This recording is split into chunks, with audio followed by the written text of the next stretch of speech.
to find the vertical asymptotes of a function, we first need to simplify it down. So looking at this function, we can factor the numerator. We can factor an x out. We have x times x plus 2.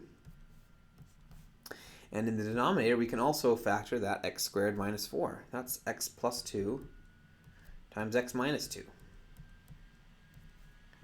And that's all being squared.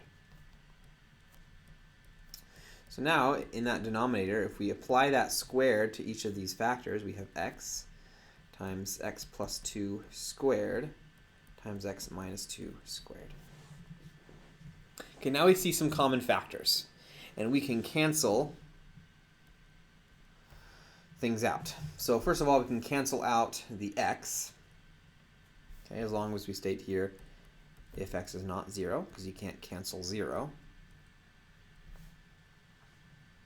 And we can also cancel out one of the x plus 2's, as long as x is not negative 2.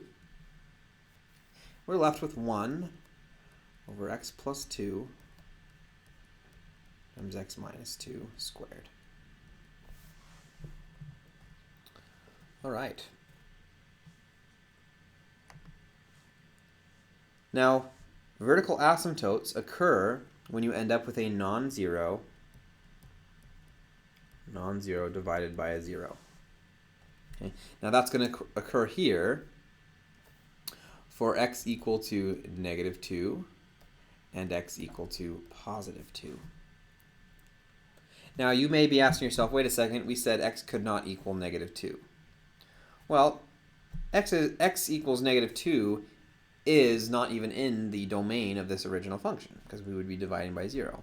We're just stating the location of the vertical asymptotes. Okay, and that occurs when you end up with, in your simplified form, a non-zero divided by 0. So those are our locations of our vertical asymptotes. They're not in the domain of the function, obviously, because they are vertical asymptotes. So it doesn't matter that there's an overlap between this and this that we stated when we did our simplification.